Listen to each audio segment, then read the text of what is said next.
Ahí está grabando, Fer. ¿Está grabando? Bueno, listo. Bueno, el teórico. Bien.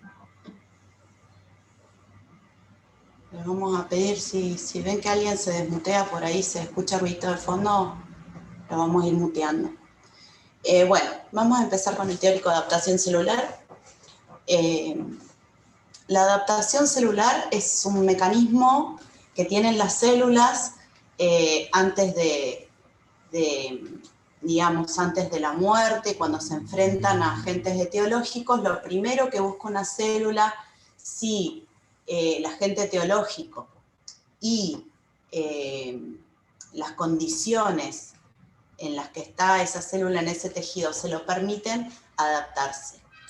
La adaptación celular siempre requiere mucho tiempo, ¿sí? Los procesos adaptativos son procesos que llevan todo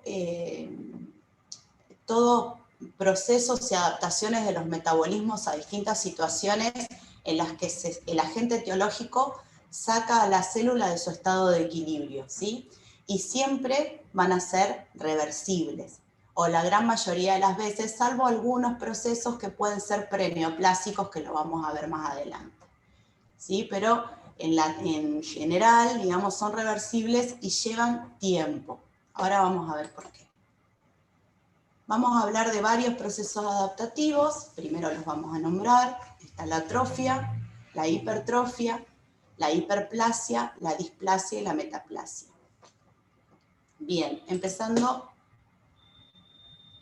vamos a mostrar un poquito. Por ahí esta imagen se ve un poco borrosa, pero para tener una idea, cuando hablamos en patología desde los cambios morfológicos, hablamos por ahí de los cambios en la forma, ¿no?, que podemos ver.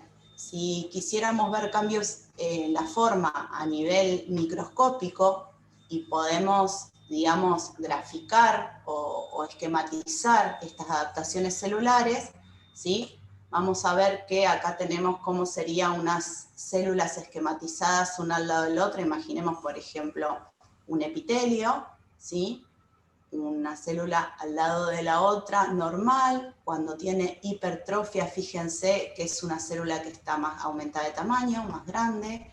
Cuando hay hiperplasia hay mucha mayor cantidad de células, pero del mismo tamaño o parecido al normal. En la atrofia son más chicas, ¿sí? En la metaplasia cambian. En la displasia se desorganizan en forma y en orden, ¿sí? Y bueno, en la anaplasia o en la neoplasia se ven de esta manera, pero esto lo vamos a ver más adelante. Ya vamos a ir profundizando un poquito en estos temas. Bien, empezamos por la atrofia. Hoy se me fue, perdón. La atrofia.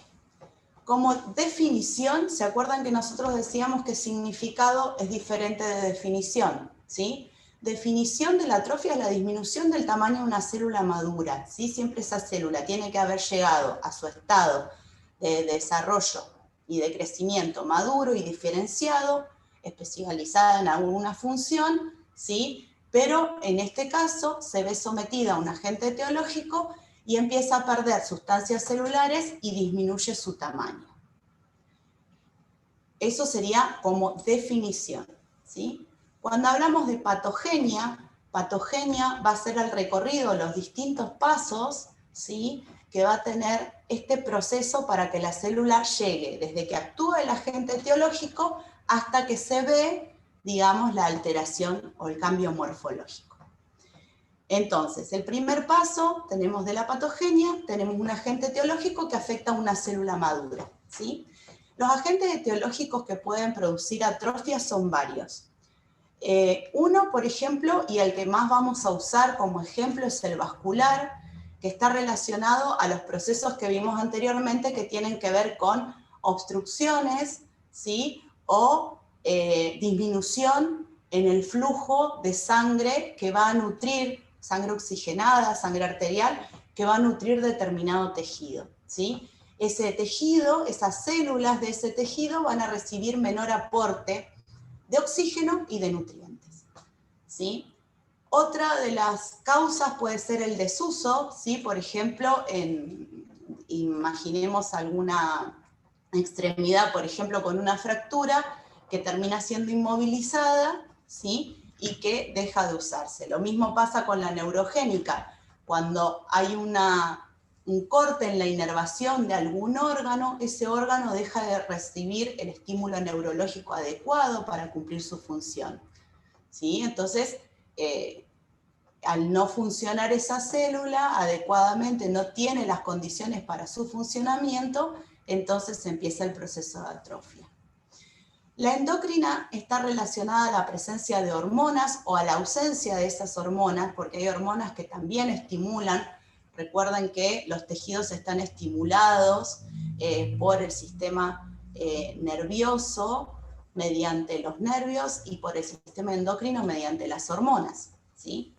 Otra de las causas o agentes etiológicos, no digo agentes etiológicos en particular porque no estamos hablando de el agente etiológico en sí, sino las causas, pensando en esta cascada de causa-efecto-consecuencia que venimos trabajando desde las primeras clases. La presión es otra de las causas, sobre todo la presión cuando esa presión, por ejemplo, una venda ajustada o el crecimiento de un tumor, ¿sí? Ejerce presión sobre algunos tejidos y disminuye el riego sanguíneo de ese lugar y además, ¿sí? Empieza a estresar esa célula, quiere decir, a sacarla de su equilibrio, de su homeostasis.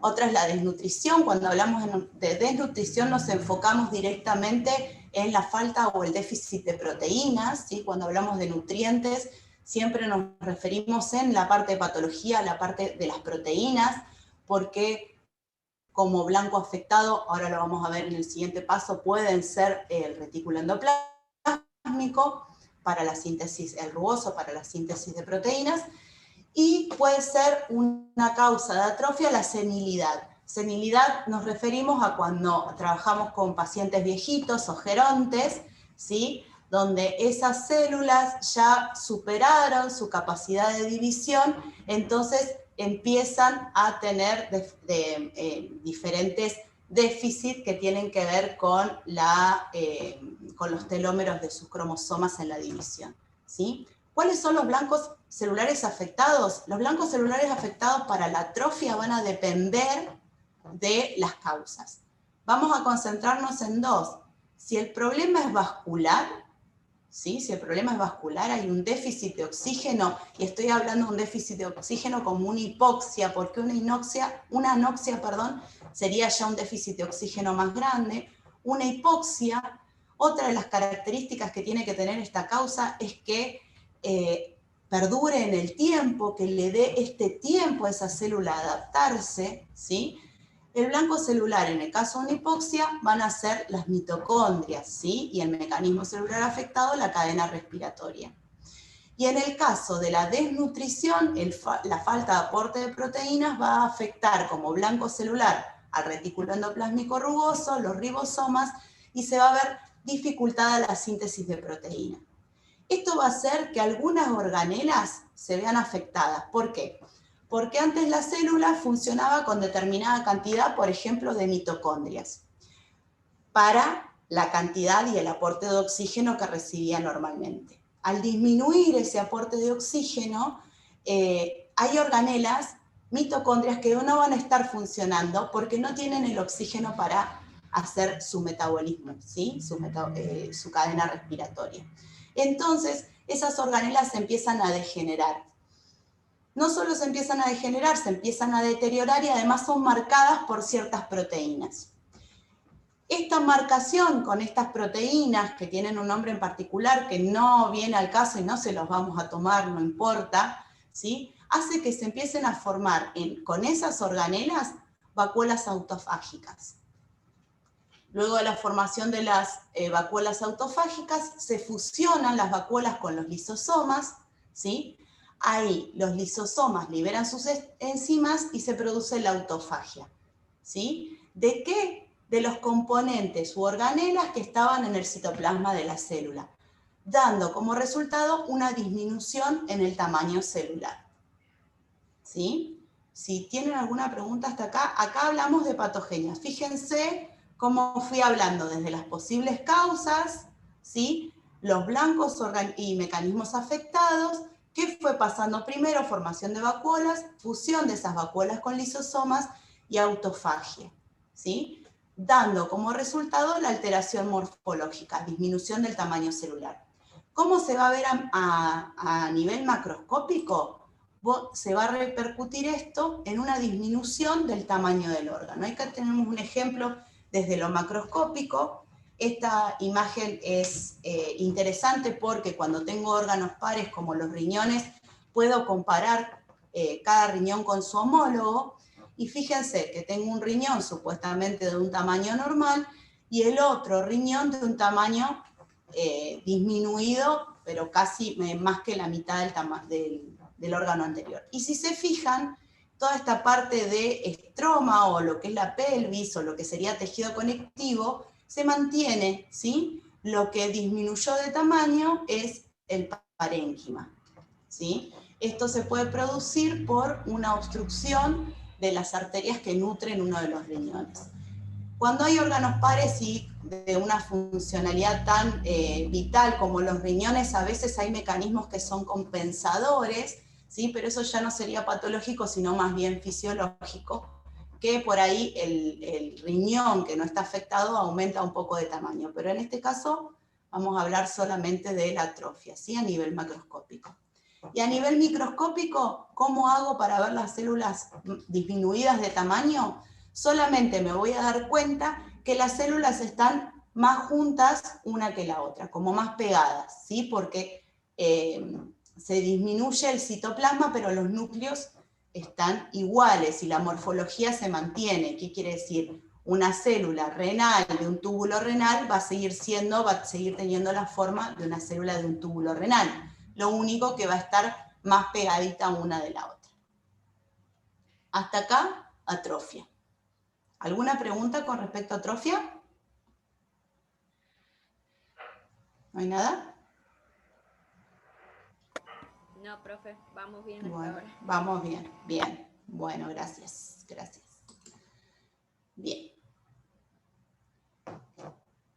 El segundo proceso adaptativo del que vamos a hablar es la hipertrofia, ¿sí?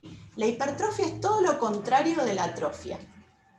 En vez de disminuir el tamaño, hay un aumento del tamaño celular, pero debido al aumento de la síntesis de sus componentes celulares estructurales, ¿sí? Hay una mayor síntesis de proteínas, ¿sí? Las causas hacen que esa célula empiece a sintetizar más cantidad de proteínas. ¿Cuáles pueden ser las causas de una hipertrofia?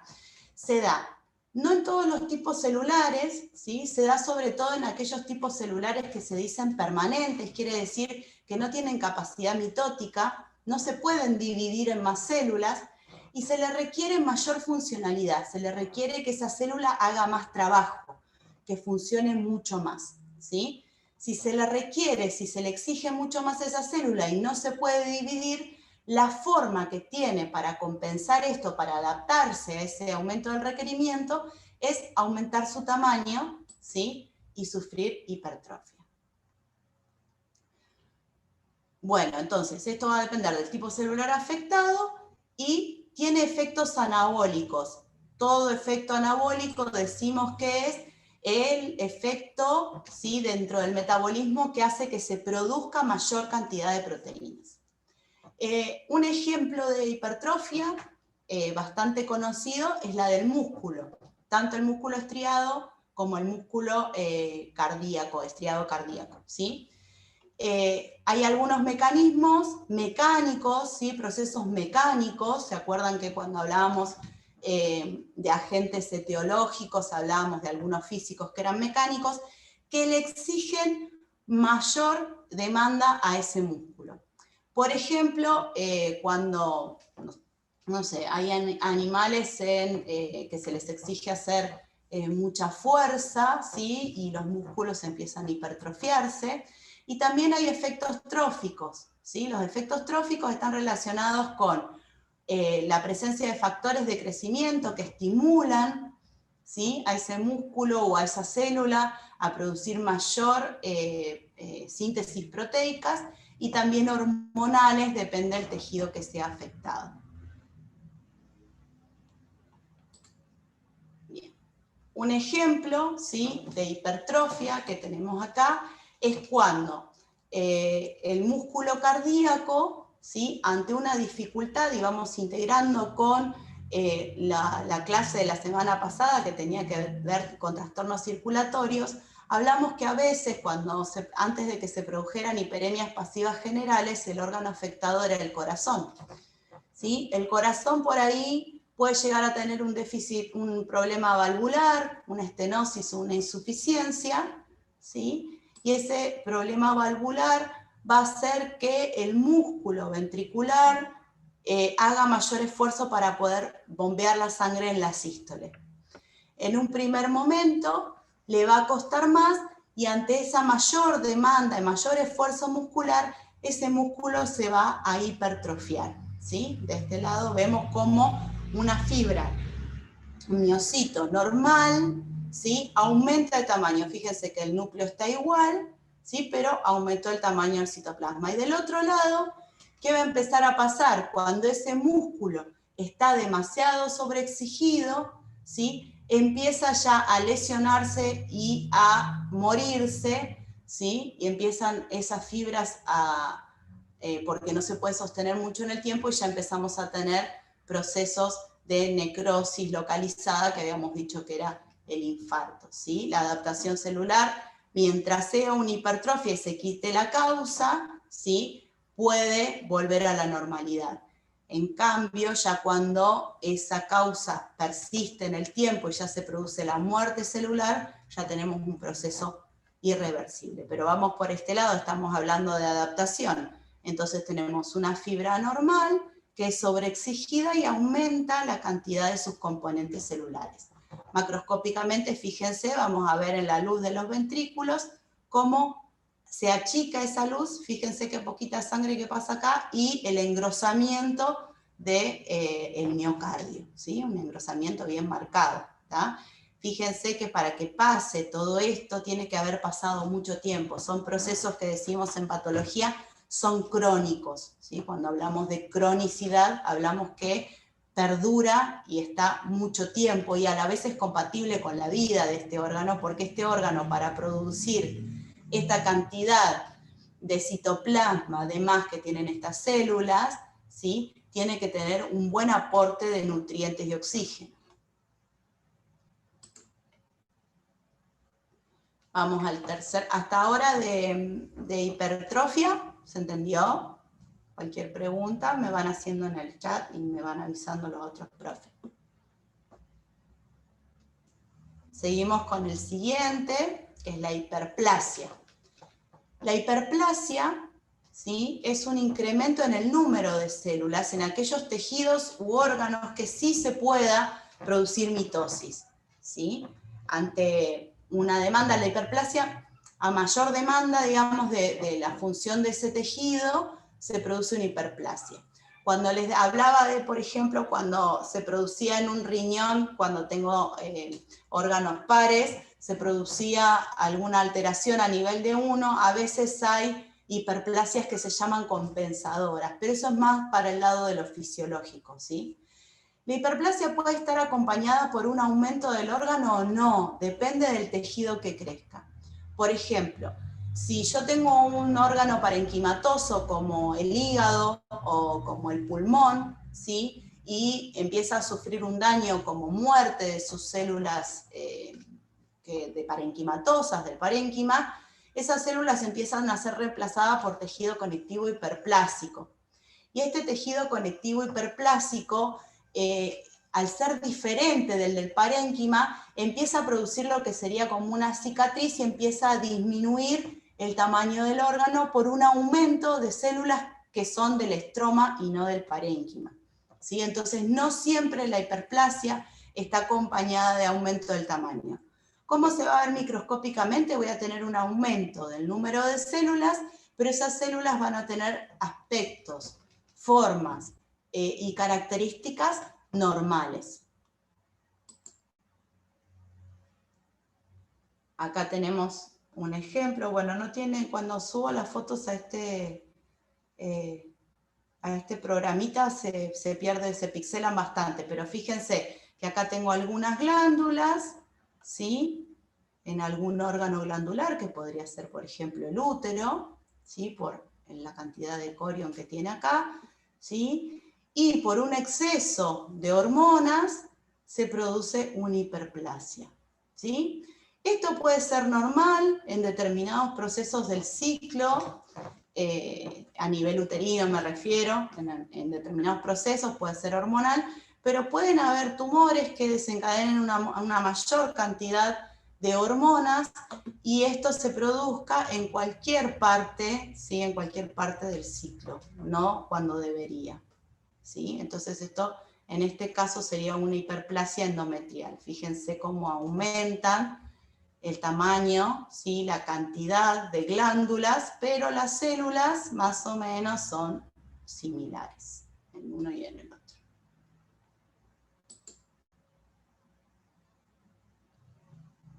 Después tenemos como el siguiente la displasia, otro proceso adaptativo.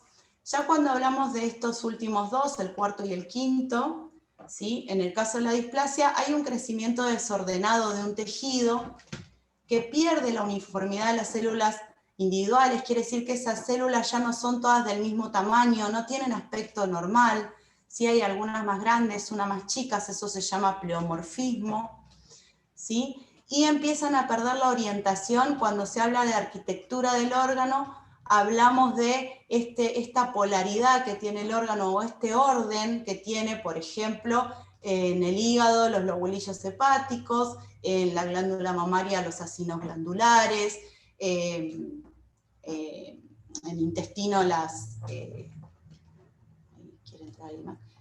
el intestino, las glándulas, ¿sí? Que tienen como una forma determinada, o es forma acinar, o es forma lobulillar. Ese crecimiento empieza a estar desordenado, desorganizado, y esas células empiezan a cambiar de tamaño. ¿Esto por qué se puede deber? La displasia puede tener causas, que son de origen endocrino, quiere decir con un exceso, la displasia, creo que le dije hiperplasia. Bueno, un exceso de hormonas, por ejemplo, en el hipertiroidismo o en tumores de la hipófisis, que empiezan a secretar mucha cantidad de hormonas, y esas hormonas empiezan a afectar a las células, sobre todo a las células de los estratos germinales, de los tejidos, y empiezan a desorganizarse, ¿sí? Pero todavía esta displasia tiene control por parte del organismo. Después hay otra causa que es intrínseca, que tiene que ver con algunas displasias que son congénitas. No confundir, displasia significa crecimiento desordenado. Conocemos, por ejemplo, en la jerga común o en la jerga quirúrgica, la displasia de cadera que tiene los perros de raza ovejero alemán, ¿sí? Esa displasia de cadera no es la misma displasia de la que estamos hablando acá, porque estamos hablando acá de procesos celulares. Esa displasia es que la cadera, el hueso, el fémur, crece, digamos, dislocado o desorganizado del acetábulo. Por eso se produce esa displasia. En cambio, esta displasia que nosotros estudiamos en patología tiene que ver con el orden de las células, ¿sí? Es completamente diferente, aunque se usa el mismo nombre. En este caso, por ejemplo, como factores intrínsecos de raza, tenemos las razas de perros salchichas, por ejemplo, o la raza de perros Basset Hound, los batata, que tienen las articulaciones deformadas, ¿sí? Esa deformación de las articulaciones se llama condrodisplasia y tiene que ver con un crecimiento desorganizado del tejido, del cartílago, de las articulaciones, que hacen que tengan este aspecto característico, casi chueco, ¿sí? Con un engrosamiento de ese cartílago que después va a traer como consecuencias una artrosis, pero que tiene que ver con la selección de genes con características particulares de la raza, ¿sí? Eso es un factor intrínseco, y ni siquiera es predisponente de displasia. El animal nace ya con esta displasia, ¿sí? Es una característica genética. Digamos que se la elige con fines estéticos, pero en realidad es un proceso patológico de origen intrínseco. Bien. Acá tenemos un ejemplo para que quede un poquito más claro, un tejido normal, ¿sí? Cuando hay hiperplasia, este tejido normal es parecido, pero hay mayor cantidad de células, ¿sí? Veo muchas células por campo, pero manteniendo la arquitectura, ¿sí? El orden de ese tejido. Y fíjense en una displasia, cómo esas células se empiezan a desorganizar y empiezan a tener diferentes forma y tamaño del tejido normal, ¿sí? Este es un esquema que es bastante ejemplificador. ¿Qué puede pasar como la displasia? Puede ser preneoplásica, o sea que puede haber en algunos casos, cuando se ve afectado el núcleo de algunas células, puede ser anterior, ¿sí?, a un cáncer o una neoplasia. Pero como proceso adaptativo, en este caso, no los vamos a tener como preneoplásico, porque si no, no sería reversible. Dijimos antes que los procesos adaptativos son reversibles.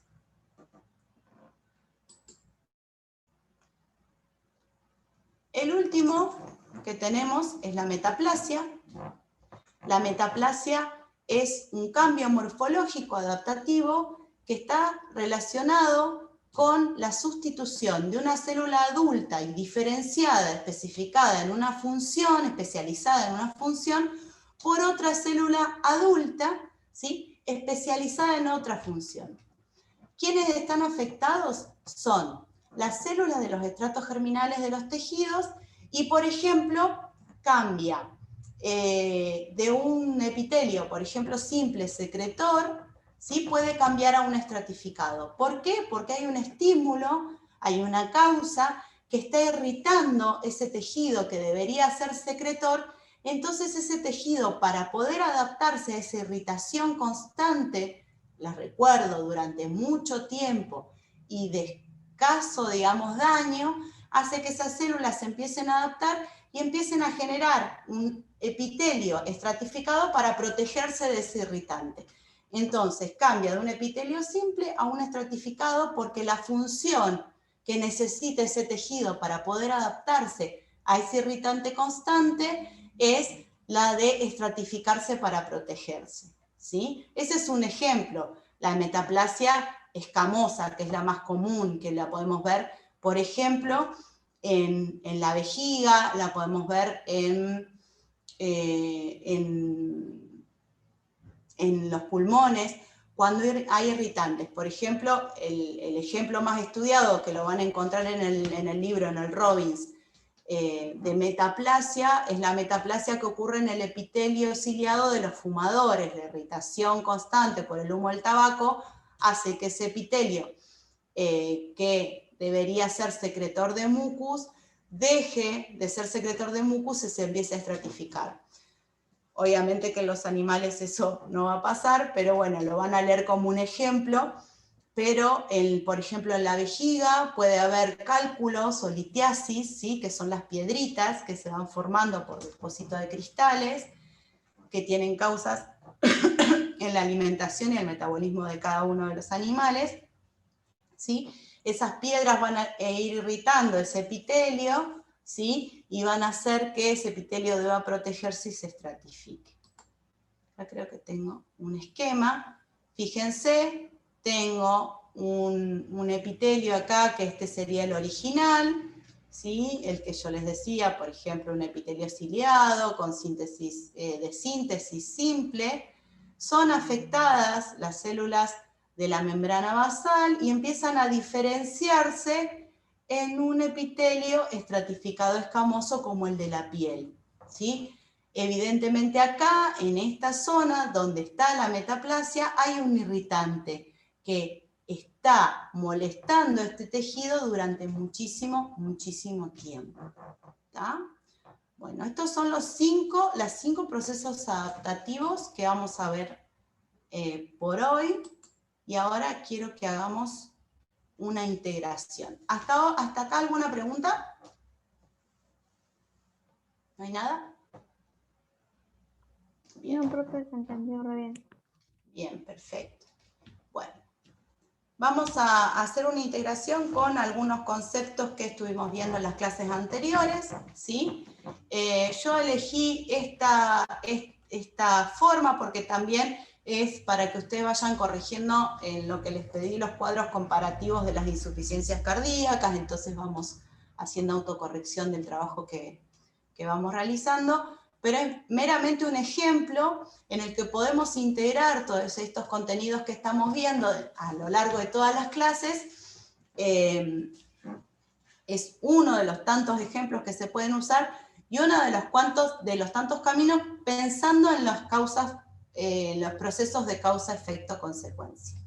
¿Sí? Empiezo pensando en trastornos circulatorios. Todo esto va a ser una patogenia, ¿sí? Todo cuando hablo de procesos, desde que nombro una causa hasta que se desarrollan alteraciones, van siendo diferentes patogenias, ¿sí? Hay patogenias que se enganchan. Recuerden que en las cascadas causa-efecto-consecuencia, una consecuencia termina siendo causa de otra cosa. En eso estamos. Imaginemos, yo acá me imaginé que tengo un trastorno circulatorio que es un trombo cardíaco ubicado del lado derecho del corazón, ¿sí? Entonces tengo un corazón que tiene un trombo en su lado derecho, ¿sí? Ese trombo, perdón, acá hay un error de tipeo, ese trombo está presente ahí, ¿sí? Obviamente es consecuencia de trastornos circulatorios, algo pasó para que ese trombo se produjera, o sea que esta cascada la puedo seguir para atrás en cuanto a la patogenia, pero empiezo desde acá, pues si no, se va a hacer muy extenso. Tengo el trombo, ¿sí? Como causa, ¿sí? Eso me va a producir un efecto que es una dificultad en el flujo sanguíneo, o sea, cuando el corazón quiera bombear sangre y haga la sístole, la sangre no va a poder pasar del ventrículo derecho hacia la aurícula derecha y de ahí a las arterias pulmonares, ¿sí? La sangre que está fluyendo carboxioxigenada desde las cavas llega al corazón en la sístole. Va a pasar una parte, ¿sí? Pero con dificultad, ¿sí? Va a haber una dificultad en ese proceso del flujo sanguíneo y se va a producir entonces, una parte va a ir hacia la aurícula y arterias pulmonares, pero la otra parte va a retornar a las venas porque las venas tienen capacidad de contención, ¿sí? ¿Se acuerdan que son elásticas? Se pueden distender. En cambio, en el ventrículo generalmente en la sístole queda vacío, o lo más vacío que se puede en este caso. Entonces, lo que no puede avanzar en el sentido de la circulación va a retroceder, ¿sí? Por eso se llama flujo retrógrado, hacia las venas de donde venía, en este caso las venas cavas, porque estamos hablando del lado derecho del corazón, ¿sí? Esto es efecto. Como consecuencia va a haber una acumulación de sangre en el sector venoso, ¿sí? Que lo conocimos en la clase anterior como hiperemia pasiva general. ¿Por qué general? Porque esa hiperemia está afectando a estos grandes vasos y el problema está a nivel cardíaco, ¿sí? Principalmente en las venas cavas. Esta es una consecuencia, ¿sí? De este trombo cardíaco, ¿sí? Una hiperemia. Bien, pasiva general. ¿Qué pasaba cuando tenía una hiperemia general como efecto? Adentro de ese vaso, como va a estar con mayor cantidad de sangre, ¿sí? Va a haber una distensión de ese vaso y un aumento de la presión hidrostática. Ese líquido va a estar haciendo presión sobre las paredes de ese vaso, ¿sí? Ese aumento de la presión hidrostática va a hacer que salga más líquido del que puede retornar al espacio venoso, ¿sí? Ese efecto me va a producir edema, ¿sí? Que lo conocemos, ¿sí? Como ascitis. Por lo tanto, La consecuencia de la hiperemia va a ser una ascitis. ¿Por qué ascitis? Porque es edema en la cavidad abdominal, porque es donde van a estar esos grandes vasos, ¿sí? Las venas cavas. ¿Qué va a producir esta ascitis, esta pérdida de líquido y este problema en la circulación? Un menor aporte de oxígeno a los tejidos, ¿sí? El órgano que tengo ahí más cerca de las venas cavas y de toda esa circulación, obviamente lo vamos a ver a nivel general, imaginemos que esto se mantiene en el tiempo, que es un proceso crónico, va a producir menor aporte, por ejemplo, a las células del hígado. Si tienen menor aporte de oxígeno las células del hígado, los hepatocitos, ¿sí? Van a tener una causa que es de tipo vascular, ¿sí? Una disminución en el aporte de oxígeno y también de nutrientes va a hacer que esas células tengan afectadas las mitocondrias y el retículo endoplásmico rugoso, ¿sí? Que no deban utilizar todas las organelas que tenían porque el aporte de oxígeno y nutrientes es mucho menor, entonces empiezan procesos de autofagia, ¿sí? Y se produce la atrofia. El efecto sería, ¿sí? Acá me faltaría como un efecto, digamos, la autofagia y tengo atrofia a nivel del hígado. Por otra parte, al tener un mayor esfuerzo y mayor demanda de contractilidad del corazón para poder superar esta resistencia al flujo que produce ese trombo intracardíaco, el corazón va a tener que adaptarse sufriendo una hipertrofia, ¿sí? Si se mantiene en el tiempo, estos procesos pueden seguir y afectar a diferentes órganos, que el problema derecho se transforme, también termine afectando al lado izquierdo del corazón, que se empiece a producir todos trastornos relacionados con eso, pero hasta ahí yo decidí acotar, ¿sí? Este sería una integración de los contenidos que estuvimos viendo, hablando de patogenias, hablando de causas, hablando de trastornos circulatorios y hablando de procesos adaptativos. A este le podemos sumar muchas más cosas, sí está bastante acotado, pero hasta el conocimiento que nosotros le hemos brindado desde la patología hasta ahora, ¿sí? Podemos trabajar con esto.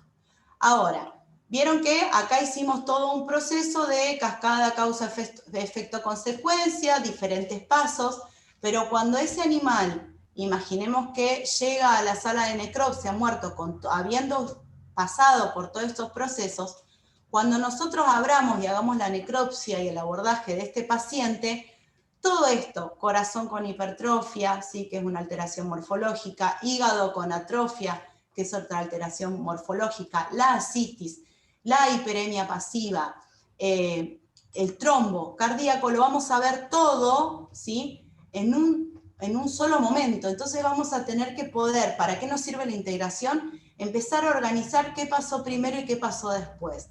Por eso insistimos en esta integración, en esto de no estudiar trastornos circulatorios por separado de los procesos adaptativos. Todas las alteraciones morfológicas o la mayoría de las alteraciones morfológicas siempre están relacionadas, porque una puede ser causa, efecto y consecuencia de la otra. Bien. Vuelvo acá. Espero que se haya entendido y hasta acá llegamos con la parte de teoría. Vuelvo, dejo de compartir pantalla y espero preguntas. No una pregunta, pero una aclaración que va a lo último que decía Fernanda. Es decir, lo que Fernanda les presentó en la integración es un esquema de una posibilidad de combinar trastornos de adaptación celular, ¿sí? O sea, no todo trombo cardíaco va a ser atrofia en hepatocitos y edema y toda la cuestión. Es decir, los mecanismos adaptativos surgen para que el organismo pueda reacomodarse a nuevas formas de nutrición, de aporte de oxígeno.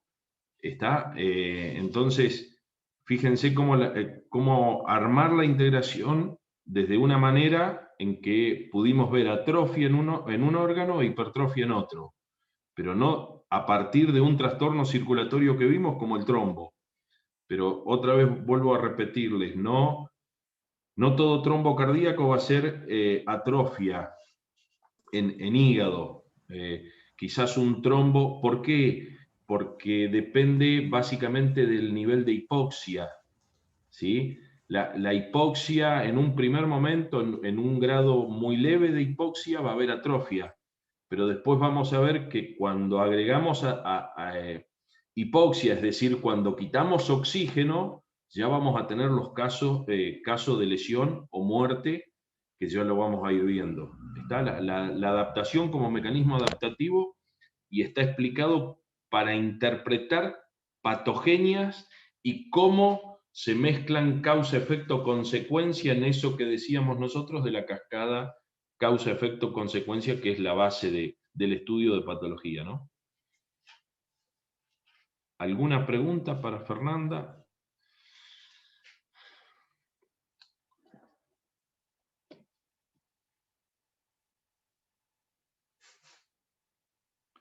Bueno, si no hay preguntas, si no, después Bueno. igual si surge alguna durante alguna en las siguientes exposiciones, lo ponen en el chat y las vamos resolviendo. Sí, después las vamos viendo. Está. Ahora vamos a la parte teórica de macro, Luisina. Bueno, ahí pongo para compartir pantalla.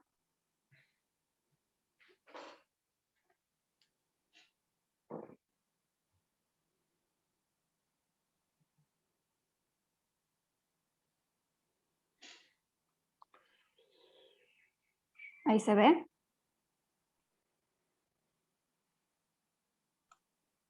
Bueno, calculo que Sí, sí. Lula se ve, sí, Lula se ve bien. Bueno, la parte de macro que vamos a ver hoy es la toma y el envío de muestras al laboratorio. Traté de hacer una presentación cortita para adaptarnos al tiempo corto que tenemos de Zoom, pero de todos modos en YouTube les vamos a subir un video donde van a poder ver bien cómo se realiza la toma de muestra y también brevemente cómo se procesan las muestras en los distintos laboratorios. La verdad que es un desafío para nosotros como profesores darles teoría solamente cuando se necesita de la práctica también, así que me parece interesante que después miren el video para que realmente vean cómo se realiza la toma de muestra. Un estudio post-mortem, por lo general, necesita siempre de la ayuda del laboratorio para poder establecer un diagnóstico definitivo, ¿sí? Un diagnóstico etiológico. Recuerden que nosotros con la necropsia solamente vamos a obtener un diagnóstico presuntivo. Por lo tanto, la toma de muestra es una parte fundamental, tanto la buena toma de muestra como su buena conservación. Otro punto que tenemos que tener en cuenta es si el animal está vivo o si el animal está muerto. Al laboratorio de patología no nos van a llegar solamente muestras de animales muertos, ¿sí? Nos pueden enviar, por ejemplo, una biopsia que se toma de un animal vivo.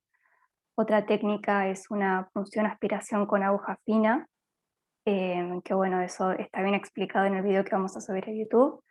También se puede realizar un hisopado, por ejemplo, cuando necesitamos muestras de líquidos o de secreciones, o una impronta.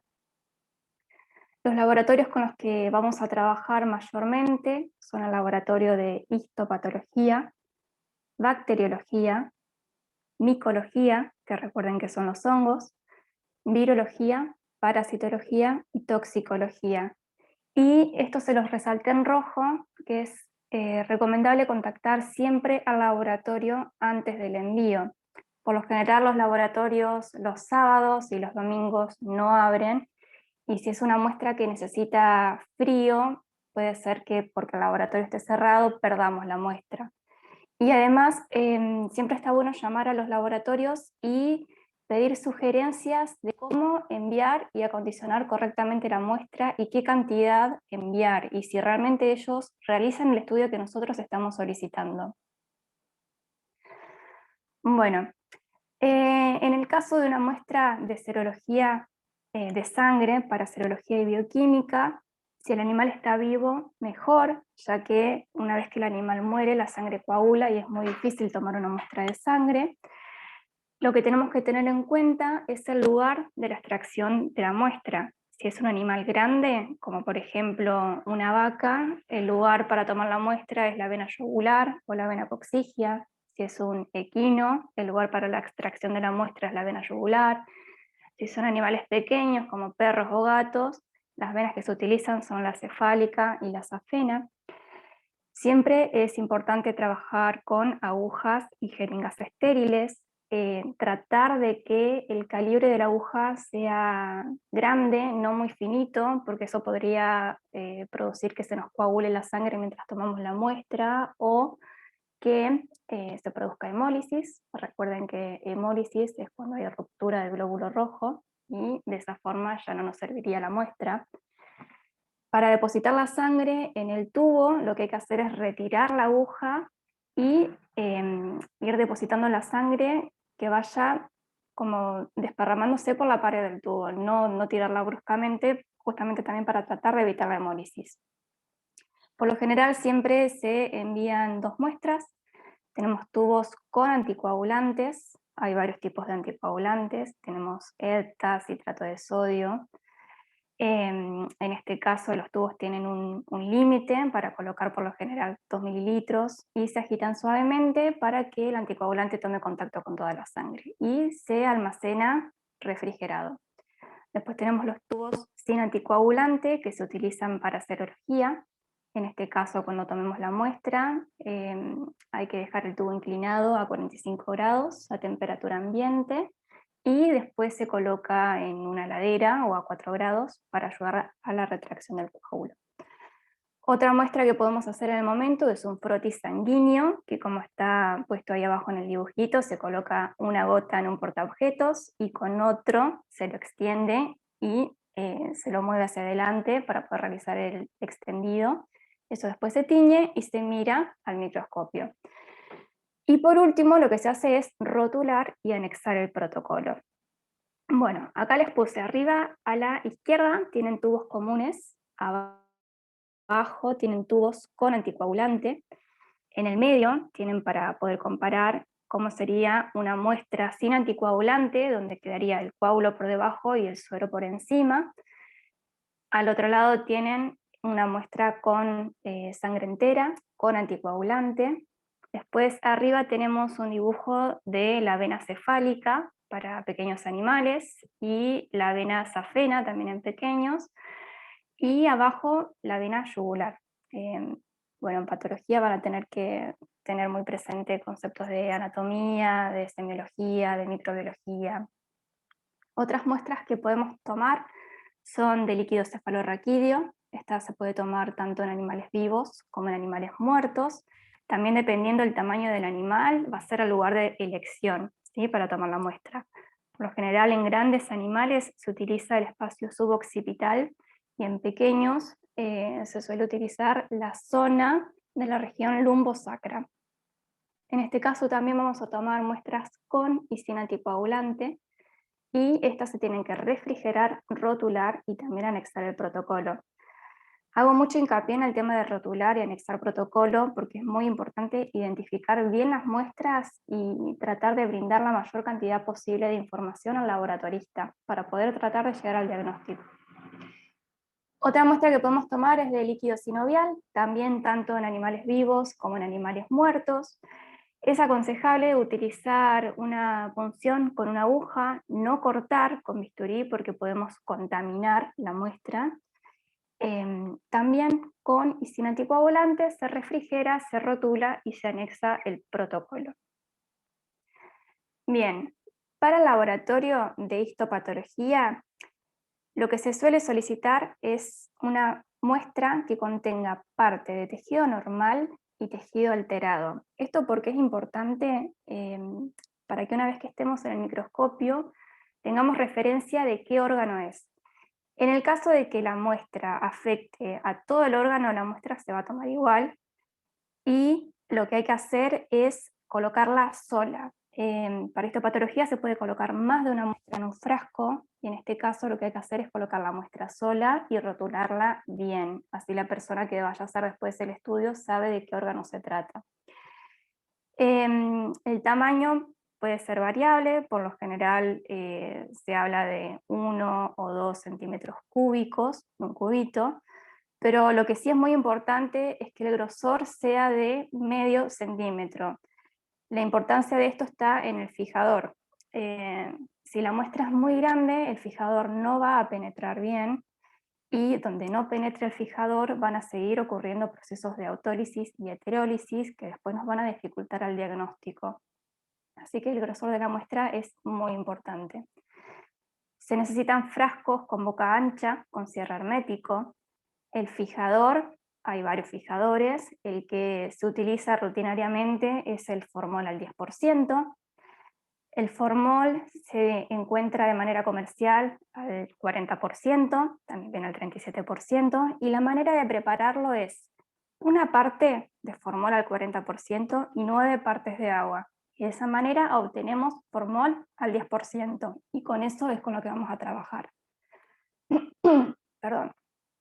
Después, la relación volumen-fijador y volumen de la muestra también es muy importante. Si tenemos una muestra muy grande y un volumen pequeño de fijador, de nuevo, el fijador no va a poder penetrar bien la muestra y puede ser que perdamos esa muestra. Entonces, como mínimo, el volumen de la muestra tiene que ser, el volumen del fijador tiene que ser 20 veces más grande que el de la muestra. En este caso la muestra se envía a temperatura ambiente. ¿Por qué? El fijador mata todo, va a matar tanto bacterias, virus, hongos, entonces no es necesario refrigerarlo porque no va a proliferar nada. Se rotula y se anexa al protocolo. No congelar nunca la muestra. ¿Por qué? Recuerden que el agua cuando se congela forma cristales que van a romper la célula, y por ende cuando se descongele y se quiera analizar esa muestra, la estructura va a estar dañada y podemos errar en el diagnóstico.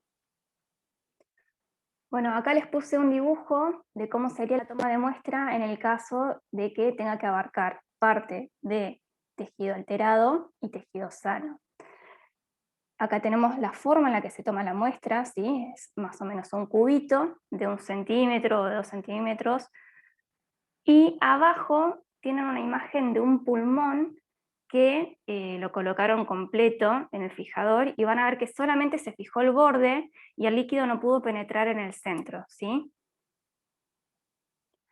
Acá tienen una imagen del formol comercial, y les puse también imágenes de frascos con muestras como para que vean la relación que tiene que haber entre el volumen del fijador y el volumen de la muestra. Para el laboratorio de bacteriología es muy importante la historia clínica y saber si se trató con antibióticos o no a ese animal. Si el animal estuvo tratado con antibióticos, puede ser que cuando enviemos la muestra no crezca nada en la placa de cultivo y tengamos un diagnóstico errado, ¿sí? Para tomar estas muestras es fundamental las condiciones de asepsia, tanto el instrumental como el recipiente tienen que ser estériles. Y sí es fundamental acá transportar y conservar refrigerado. Nosotros tenemos que tratar de hacer que la bacteria llegue viva al laboratorio para poder cultivarla e identificarla. Si no la conservamos refrigerada, puede ser que esa bacteria muera, que proliferen otras bacterias y que sea muy difícil su aislamiento e identificación. De nuevo, es muy importante rotular y anexar el protocolo. Tenemos varios tipos de muestra en el caso de que querramos enviar un líquido. Lo que vamos a necesitar es una aguja de una jeringa estéril. Tomamos el líquido, podemos enviar la muestra en la misma jeringa, simplemente se dobla la aguja para que no se pierda el líquido y se refrigera. En el caso de secreciones podemos realizar hisopados. Los hisopos vienen estériles, vienen algunos sin medio de transporte, que se pueden colocar en tubos estériles. con un poquito de solución fisiológica, o si no, bien tubos con medio de transporte, que estos medios lo que van a hacer es tratar de darle un medio para tratar de que esa bacteria sobreviva. Por lo general, el medio más común que se utiliza es el Stuart, y en el caso de enviar trozos de órganos, tienen que ser grandes, mínimo de 5 centímetros, porque una vez que el trozo de órgano llega al laboratorio de bacteriología, lo que se hace es flamearlo para tratar de esterilizarlo, y si enviamos un trozo muy chiquitito, se puede chamuscar y vamos a perder la muestra. Bueno, a la izquierda tienen hisopos estériles de plástico y de madera, después tienen un hisopo con medio, en este caso es el Stuart, y tienen recipientes estériles, ¿sí? Tienen un frasco estéril y al lado tienen una bolsa estéril. A diferencia de histopatología, si tenemos una alteración redondeada, no tenemos que abrirla para tratar de evitar contaminar por dentro. En este caso hay que enviar la lesión completa y que después los laboratoristas la abran ellos. Tenemos una muestra también de cómo se enviaría en una bolsita estéril. Para bacteriología sí es importante que cada muestra vaya individualmente en su recipiente, y acá les puse cómo se acondicionaría la muestra en una conservadora con geles congelados, se llaman gel pack, para tratar de mantener el frío, ¿sí? Bueno, para el laboratorio de micología va a depender si sospechamos de una micosis superficial.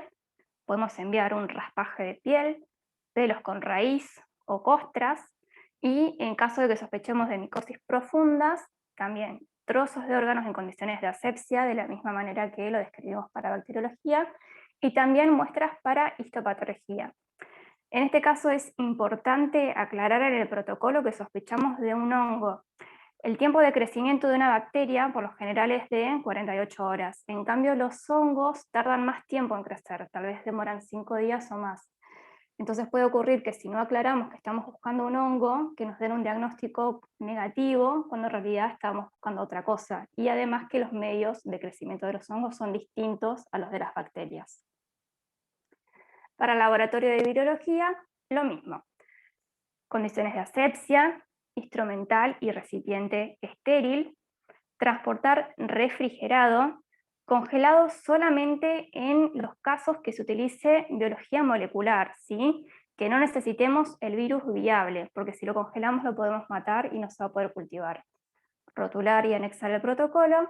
Y hay muchos tipos de muestra. Tenemos, por ejemplo, pruebas inmunológicas, como inmunofluorescencia, técnicas de biología molecular, que es la que se utiliza hoy en día para el coronavirus, que es el PCR, técnicas de aislamiento viral, que ahí lo que se va a hacer es tratar de cultivar el virus, y estudios estructurales, como por ejemplo la microscopía electrónica de transmisión. En este cuadro les quise poner que, dependiendo del momento de la enfermedad, va a ser lo que podamos detectar nosotros, ¿sí? Si queremos detectar el virus o si queremos detectar anticuerpos, otra cosa. Para el laboratorio de parasitología, bueno, ustedes todavía no cursaron esa materia, pero hay muchos tipos de parásitos. Vamos a tener parásitos, hemoparásitos que estén en la sangre, parásitos que los podamos encontrar en materia fecal, parásitos que podamos encontrarlo dentro de las células, por ejemplo en los enterocitos. Así que dependiendo de lo que estemos sospechando, va a ser el tipo de muestra que vayamos a tomar. Si sospechamos de un parásito en sangre, serán muestras de sangre.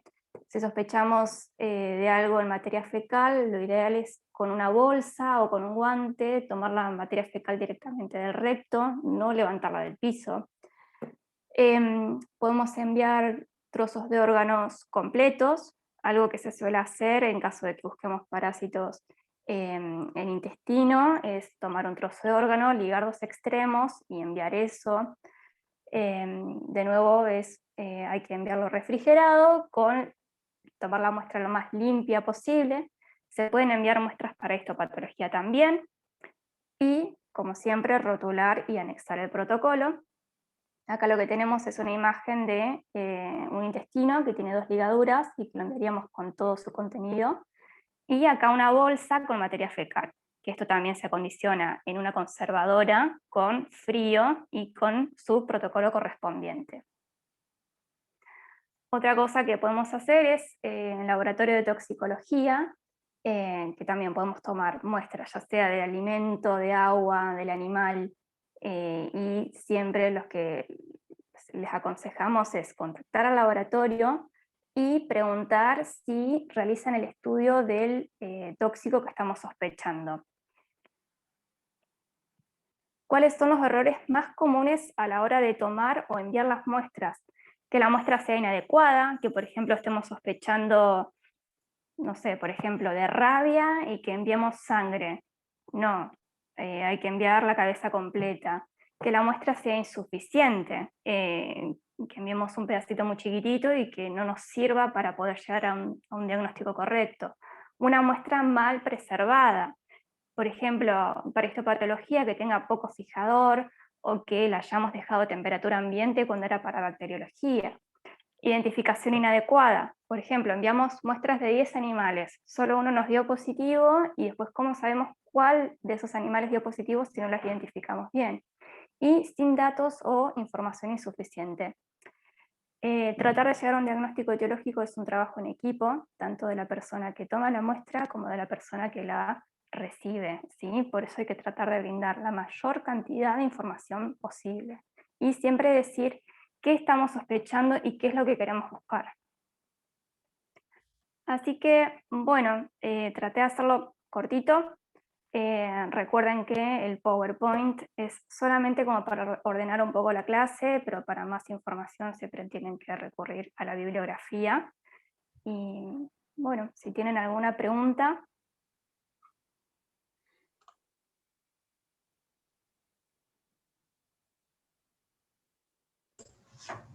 Me parece así, súper claro, gracias.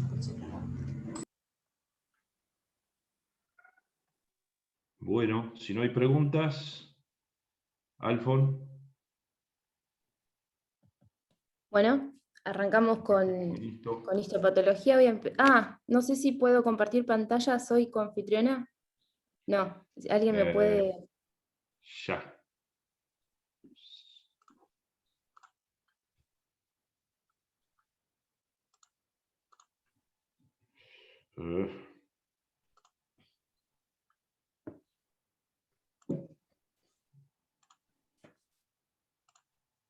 Ahí está, estoy. Alfon.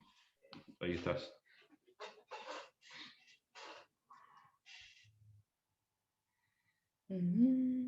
Bueno.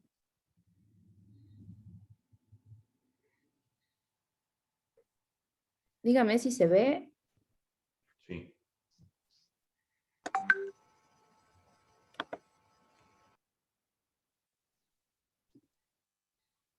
Esperen que quiero cambiar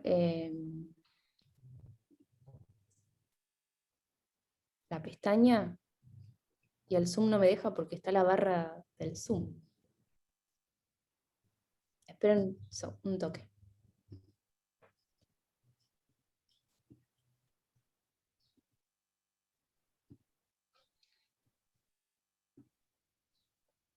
Ahora sí.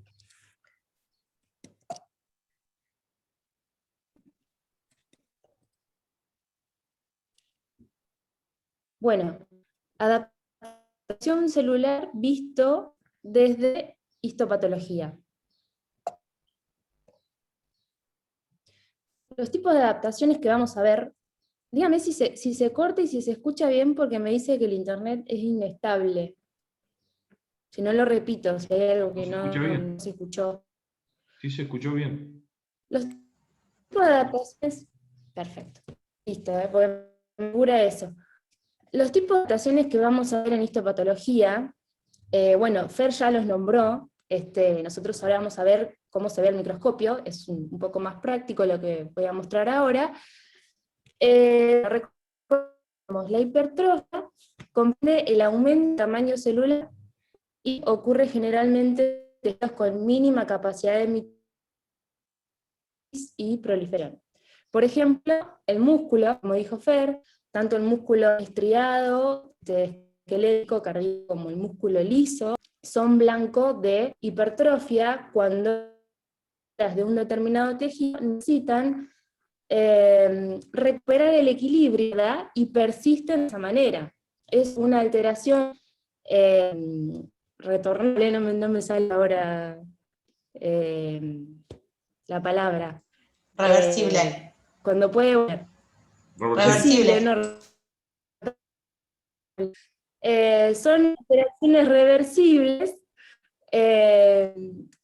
Bueno, el caso del músculo es un ejemplo de la hipertrofia. Cuando él iba hablando, yo fui agregando algunas fotos a esta presentación, así ya podemos ver la perspectiva microscópica.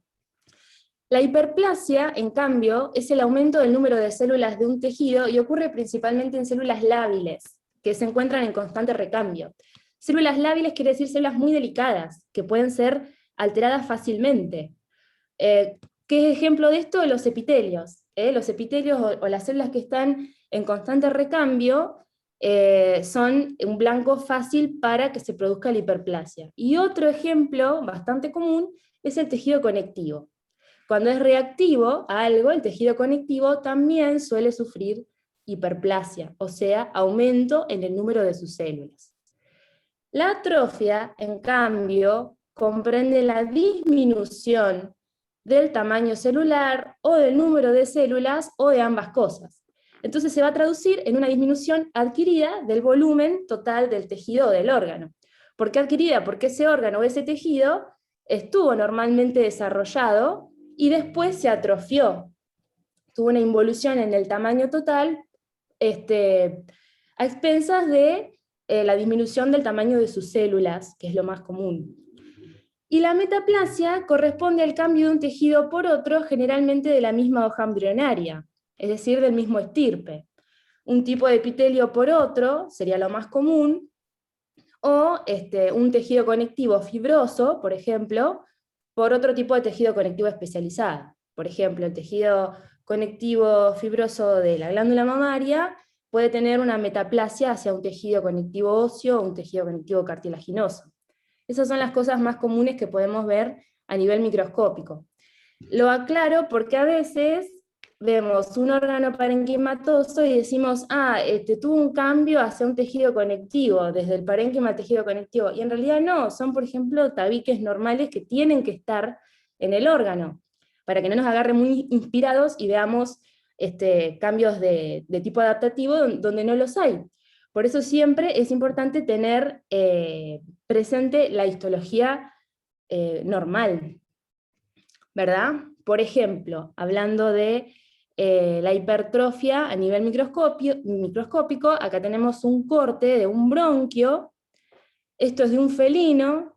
El felino, como algunos sabrán, cuando se hace geronte suele ser un paciente asmático. Y lo que se produce es una hipertrofia en el músculo liso que rodea el bronquio. ¿Cómo me doy cuenta que es una hipertrofia? Como decía Fer, porque no aumenta la cantidad de núcleos del tejido en el campo. Este sería el músculo liso, lo señaló por las dudas. No es que aumenta la cantidad de núcleos que nosotros vemos en el campo, sino que es una cantidad normal de células, pero como la pared del músculo liso está muy ensanchada, nos damos cuenta que es a expensas del citoplasma lo que está cambiando. Antes de seguir viendo ejemplos, vayamos directamente a un caso, a un vidrio, para ver distintos tipos de adaptaciones. Si yo les muestro este órgano a 4x, tal vez a ustedes se les complique hacer un reconocimiento de órgano, justamente porque está muy alterado, muy cambiado. Yo ahora me voy a ir acercando a el límite de una de las capas, como vimos panorámicamente, es un órgano hueco. ¿Están de acuerdo que es un órgano hueco? O sea, está organizado en capas, no es un órgano macizo. Pero fíjense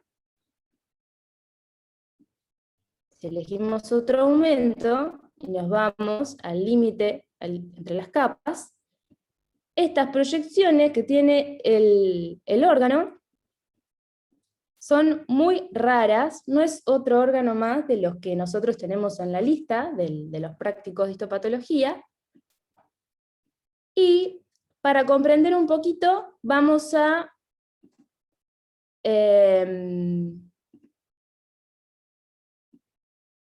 órgano con una histología normal. Menor aumento, una vista panorámica. Les muestro cómo sería el órgano sin ninguna alteración. Este es un preparado de histología, por lo tanto me van a saber decir cuál era el órgano que estábamos viendo. Órgano hueco. Una capa muscular, un corion glandular lleno de glándulas irregulares. Útero, dicen Esta es la acá. histología normal. Ah, listo, yo no veo el chat. Perfecto. Ahora sí, fíjense, háganse el ojo en este corte de útero normal. Repasemos un poquito los epitelios. Fíjense, la luz del órgano revestida por un epitelio pseudoestratificado, podemos decir, y las glándulas del endometrio, las glándulas del corion, fíjense qué tipo de epitelio las reviste. ¿Qué les parece? Está bien clarito acá. ¿Qué forma tienen estas células? ¿Cúbico simple? Sí, es un epitelio simple y es cúbico alto o cilíndrico directamente, porque fíjense que están alargaditas, pero lo importante es que hay un solo nivel de núcleo, por lo tanto sabemos que es simple, está perfecto. Ahora sí, nos vamos al preparado que estábamos viendo. Se me complica con la barra del Zoom. Esperen.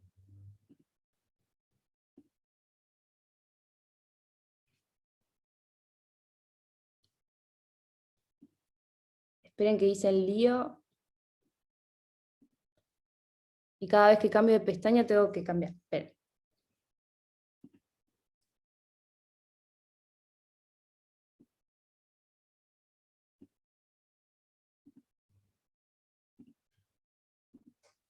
Ahora sí.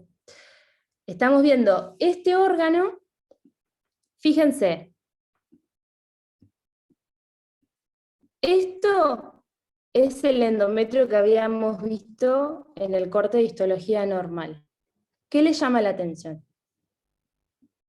En cuanto a forma y color, ¿qué le llama la atención? El aumento de tamaño de las glándulas. Perfecto, fíjense, son estructuras quísticas, bien irregulares, todas tienen luz, o sea, es una estructura hueca, son las glándulas del endometrio, y fíjense cómo aumentaron de tamaño tan exageradamente, ¿verdad? Ocupando todo el corion,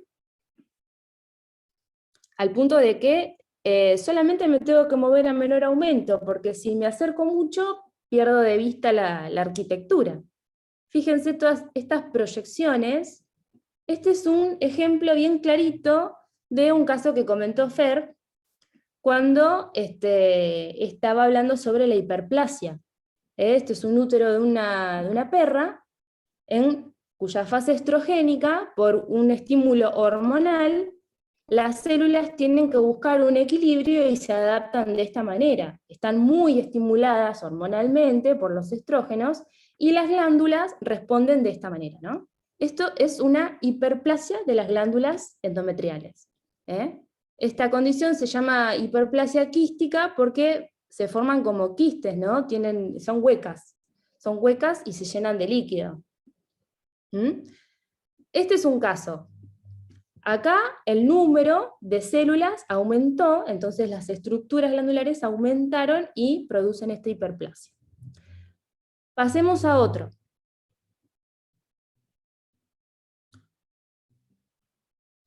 Díganme qué les parece este órgano para hacer su reconocimiento.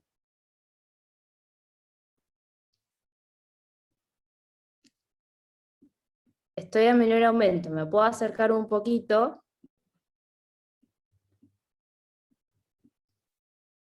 Yo voy navegando un poquito a menor aumento. Silencio. Silencio. Los voy a ayudar de vuelta yendo a un corte normal. ¿Puede ser músculo? No. Músculo, ¿por qué pensás que es músculo? Me parece que miré mal la fibra. No, nada que ver. No. ¿El corte? Ah, no, ahí te acercaste, a ver. Ahí me acerqué un poquito más. Ahí estoy a 10 por. Más allá de que... ¿Cómo? Hígado. Hígado, bien. O sea, más allá de que no sepan el reconocimiento de órgano, díganme qué ven, no qué órgano ven, sino qué aspecto le ven al preparado, si le ven agujeros, si le ven tubos, luces, si le ven las células dispuestas en cordones, como en este caso.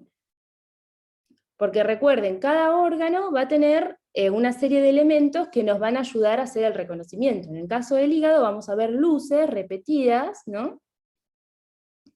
Y el parénquima organizado así, como rayos de bicicleta, salen los hepatocitos acomodados en cordoncitos de cada una de estas luces que ahora ya sabemos que son las venas centrales. Y se ven Pero como fíjense, hexágonos, ¿no? y se ven como hexágonos. Pasa que no siempre, menos en patología, vamos a ver el órgano tan perfectito, ¿no? Los hexágonos también armaditos. Perfecto, este es un hexágono clarito, se ven los espacios porta, acá hay un espacio porta gigante.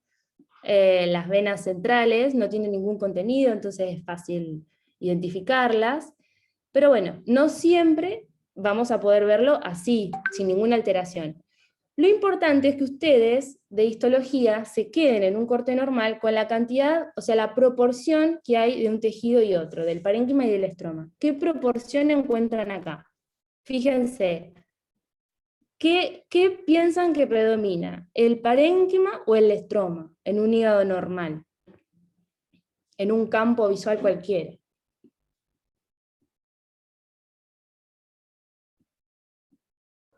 ¿Qué hay? ¿Más parénquima o más estroma? El parénquima. El parénquima, ¿no? El Claramente, este órgano parenquimatoso tiene mucho tejido funcional y unos tabiques muy finitos. Sí se ven, son tabiques muy finitos o tejido conectivo que rodea los espacios porta, ¿verdad? Ahora pasamos al que estábamos viendo recién. Esa proporción de parénquima y estroma, ¿acá se cumple?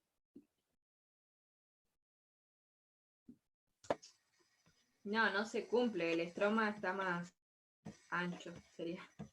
Exacto, O está más muy grueso. ancho, está mucho más desarrollado, grueso, los tabiques bien gruesos, fíjense. O Es sea, como que esto no se hay... infiltró, ¿o no? ¿Cómo, Natalia? Es como que se fue metiendo, como que aumentó de tamaño. Exactamente, las dos cosas. Aumentó de tamaño el tabique aumentó de tamaño. Ahora hay que ver a expensas de qué. Estas células se hincharon, o sea, su citoplasma aumentó de tamaño, o se multiplicó el número de células que forman los tabiques de tejido conectivo. Entonces ahí podemos irnos a un aumento más grande, y vamos a poder ver que, como vos decías, esos tabiques de tejido conectivo se ve que tienen una tendencia a aumentar y están infiltrando los espacios entre las células del parénquima, entre los hepatocitos, ¿no? Están creciendo a expensas del número de células. ¿Cómo se llama esa adaptación entonces? Si el tejido aumenta por el número de sus células, que aumenta. Acá algunos dicen hiperplasia y otros dicen metaplasia. Bien, hiperplasia está bien. Metaplasia es un cambio. Está bien, por ahí lo piensan como que, bueno, cambia el parénquima por el estroma. recordemos el principio, la metaplasia generalmente es un epitelio por otro o un tejido conectivo por otro. Siempre se dan tejidos de la misma hoja embrionaria. Mientras que acá lo que estamos viendo es tejido conectivo que está creciendo, pero obviamente, donde algo crece, el resto de los componentes tiene que disminuir, porque el hígado no va a crecer limitadamente, ¿verdad? Entonces, ¿qué estamos viendo? Que una compañera dijo cómo se va infiltrando con tejido conectivo, se produce una fibrosis entre las células del parénquima. Entonces, ¿qué les parece, más allá de verlo, qué les parece que le va a pasar a las células del parénquima? Si las células del estroma están invadiendo, porque están proliferando en el número celular, ¿qué les va a pasar a las células del parénquima? ¿Van a tener menos irrigación? No. Sí, bueno, eso es más de patogenia. Hablando en forma y color, ¿no? Acá, en histopatología, fíjense, ha proliferado el tejido conectivo, hay una hiperplasia del tejido conectivo, y los hepatocitos quedan aislados en pequeños grupos y bien chiquititos. Fíjense estos hepatocitos que estoy señalando con el cursor, quedan bien chiquititos porque están siendo apretados y removidos, reemplazados. Hay una presión acá. Perdón, Alfon, ahí dice Jenny que se atrofian. ¿Cómo, Fer? Se cortó. Jennifer dice que se atrofian. Perfecto. Atrofia celular. Está disminuyendo el tamaño de los hepatocitos. Alfon, por ahí, una aclaración, digamos, el hígado no va a aumentar un poco de tamaño, pero como está encapsulado, la cápsula no permite que el tejido conectivo de los tabiques prolifere muy mucho sin hacer presión sobre el resto del tejido. Tal cual, Entonces, no es elástica. Ahí va a haber las consecuencias de la presión que les marcaba Fernanda hoy al principio como causa de atrofia por presión. Acá seguimos viendo todos los hepatocitos que están aledaños, ¿no? Relacionados a esta hiperplasia de tejido conectivo, cómo sufren esta atrofia por presión. Fíjense, disminuyen en cantidad y cada uno de esos hepatocitos son mucho más chiquititos. Están atróficos. Alfonsina, sí. Las dos fotos del primero donde se ven bien los lobulillos y esta, ¿no se pueden poner en simultáneo? Son distintas pestañas del navegador, tal vez sí. ¿Y si pones doble pantalla? Apretás el código de Windows y una flechita del costado, la de la derecha o la de la izquierda. Ya tenemos un ayudante de Esperen patología. que pueda hacer Una próxima adscripta patología para que nos ayude con la tecnología, Natalia. Pasa que esta no es pero sí. Lo que pasa es que hay dos fotos muy importantes y quiero marcarles un detalle.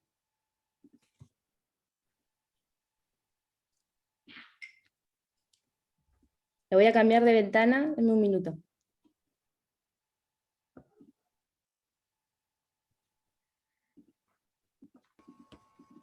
Podés bajar la pestaña que querés y es como que te abre otro Google, me parece. O sea, como que te la deja aparte Sí, a la pestaña. ahí está. Quiero hacer eso.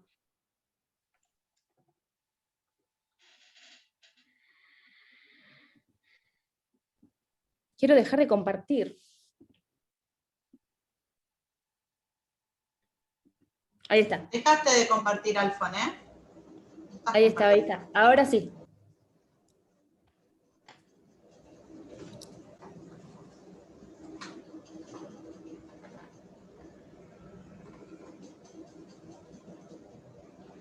La parte de histopatología tiene mucho de práctico y queremos mostrarles cómo actuar frente al microscopio y cuáles son los parámetros que tenemos para poder diagnosticar. Y en esto de la hiperplasia de tejido conectivo en hígado, es muy importante ver la diferencia, y hoy creo que vamos a poder verlas en simultáneo, la diferencia. Por eso era lo que quería marcarles. Yo estoy intentando, porque el Zoom vos podés compartir la ventana o podés Sí, sí. compartir toda la pantalla. Si pudiera compartir toda la pantalla, la divido en dos y no la ventana del Chrome. Esa es la complicación del Zoom. Entonces,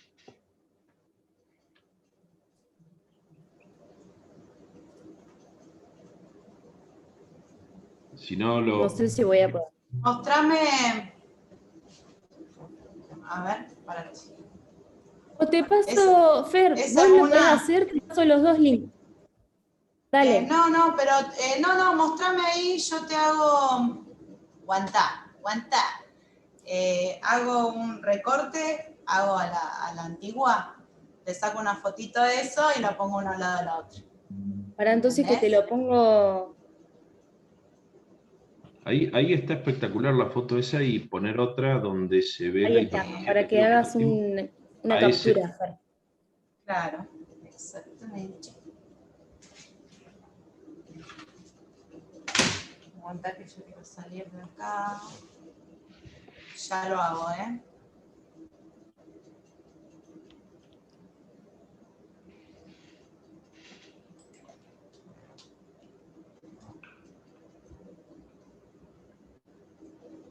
ahí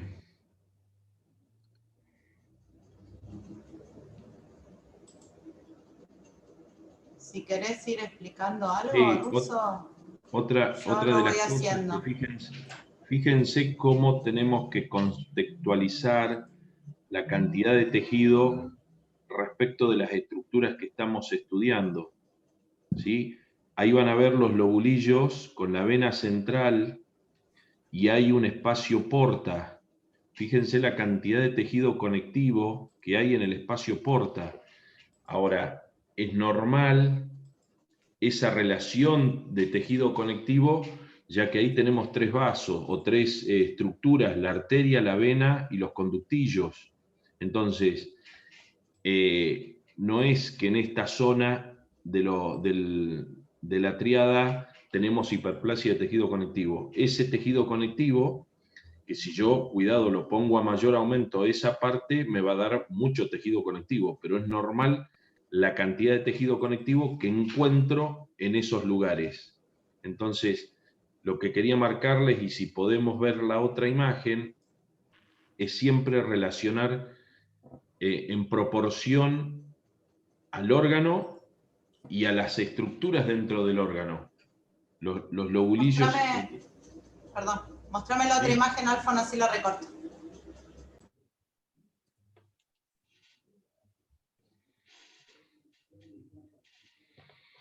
Un hígado, el hígado es un órgano, si podés tomarlo de más lejos, Alfon. ¿Sí?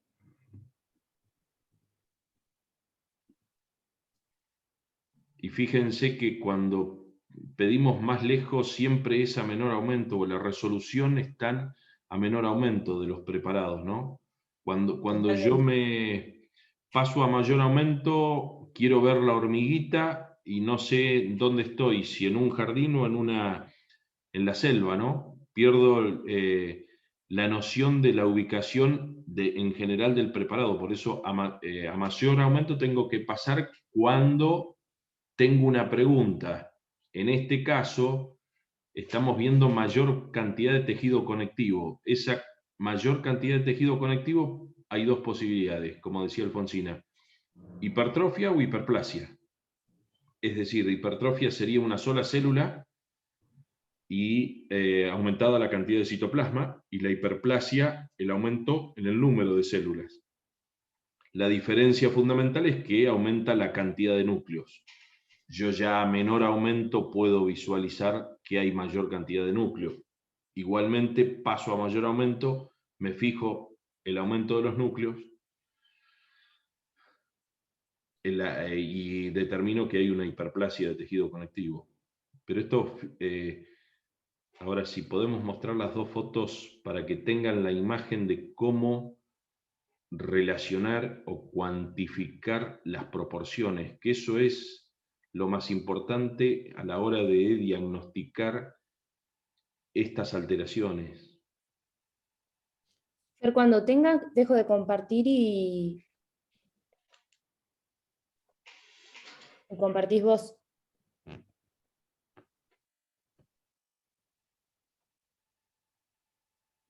Sí, dale, dame un minuto y si querés seguir trabajando en eso, y yo ya te aviso. Bárbaro.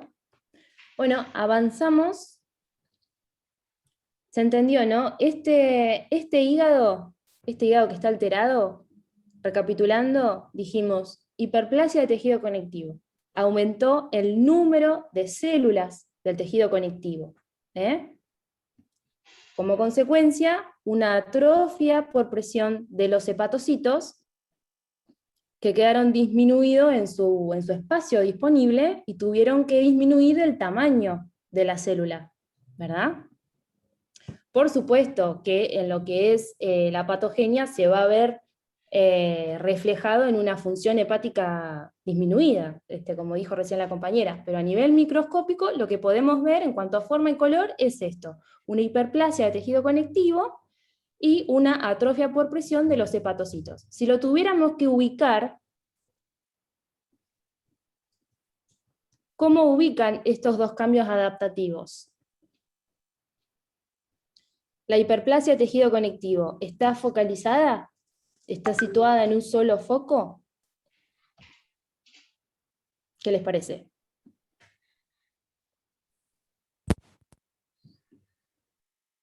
Fíjense cómo ¿No Alfonsino sería fue difusa porque está en retrocediendo en todo el el aumento, órgano? ¿no?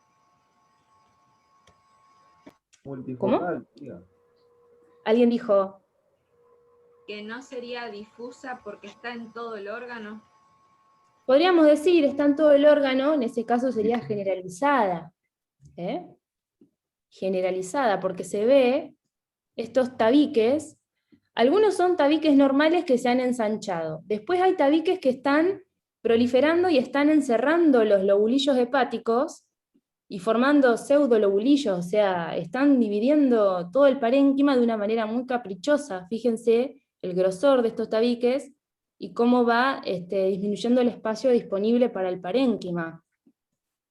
Está bien generalizado en el preparado, fíjense. Y si tuviéramos que ubicar la atrofia de los hepatocitos,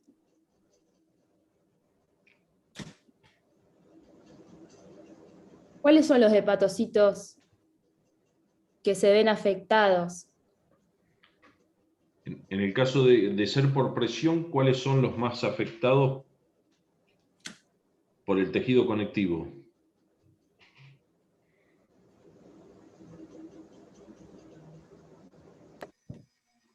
Los que están más cerca de los tabiques, ¿no sería?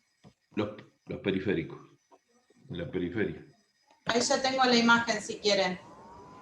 A ver. ¿Listo?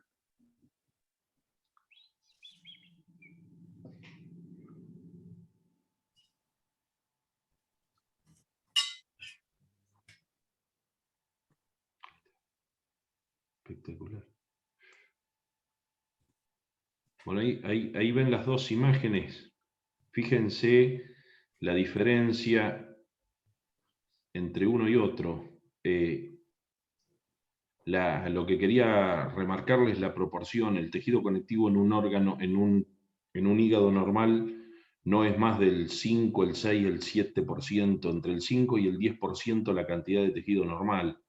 Y acá, si tengo que determinar la proporción de tejido conectivo, si pudiera separar o tengo que separar imaginariamente el tejido conectivo y el parénquima en la foto del lado derecho, donde hay hiperplasia de tejido conectivo, el tejido conectivo está abarcando más del 50% o el 60% del tejido, ¿no? Entonces, eso es lo que... Y fíjense que siempre a menor aumento, las alteraciones, la hiperplasia, si en el tejido conectivo hepático el tejido conectivo normal son 2 o 3 células, Hiperplasia no son 4, hiperplasia es 1.000.000 de células, es la cantidad que estamos viendo acá, quédense tranquilos.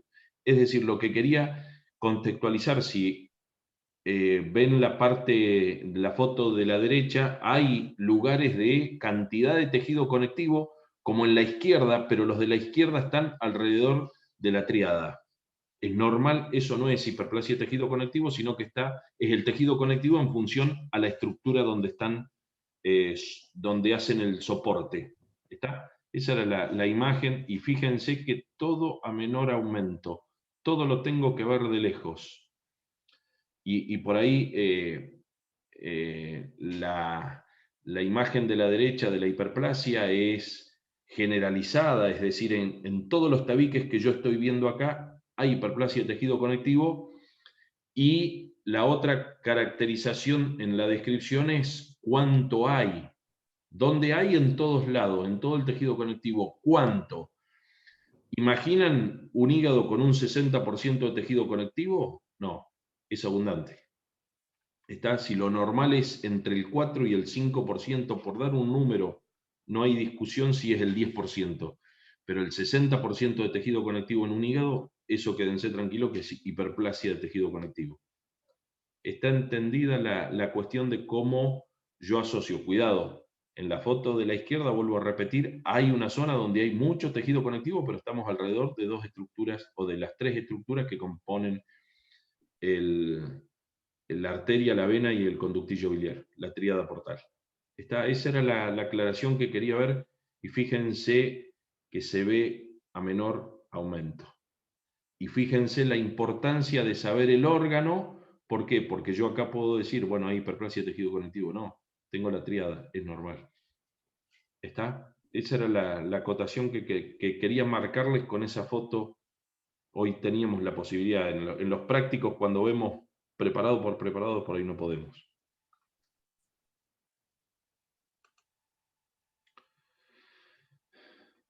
Bueno, comparto un par más de imágenes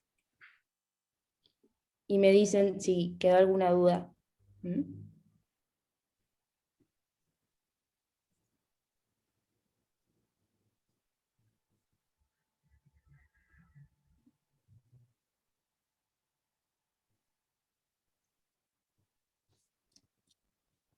Bueno, esta ya la estuvimos viendo, hablamos de hipertrofia, aumento del tejido a expensas del tamaño de la célula, que aumenta. Este es un corte a mayor aumento del útero. Recién habíamos visto un útero normal. Dijimos que el epitelio que tapiza las glándulas endometriales, que también vimos un preparado con una hiperplasia de esas glándulas, porque aumentaba el tamaño, pero fíjense el detalle en este preparado que estamos viendo, acá donde señalo con el cursor, un epitelio simple, como lo definimos recién, normal, de las glándulas endometriales, cilíndrico simple o cúbico alto simple, y llega una parte donde, fíjense, esto que estoy señalando. ¿Qué pasó acá? ¿Qué ocurrió acá? ¿Cómo lo ven?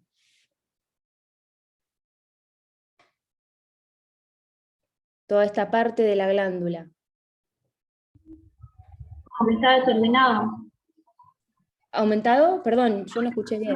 Desordenado. Está desordenado, pero dentro de los cambios adaptativos que dijimos que vemos en micro. Hipertrofia, hiperplasia, atrofia o metaplasia. Este tipo de... ¿Es un epitelio glandular secretor? ¿O es parecido a un epitelio más como la piel? Metaplasia. Fíjense a lo que quiero llegar. Este epitelio, ¿qué pasó? ¿Es simple o se estratificó? Es lo que quiero que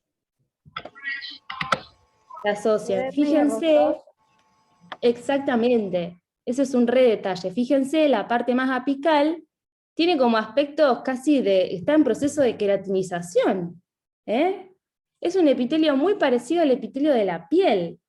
¿Cómo es el epitelio de la piel? Normalmente. Estratificado. Claro, es plano estratificado. Cuando dijimos que el epitelio normal de una glándula endometrial, en este caso, es cilíndrico simple. Entonces, de un tipo de epitelio con una función pasó a otro tipo de epitelio. ¿Cómo se llama este cambio adaptativo? Metaplasia.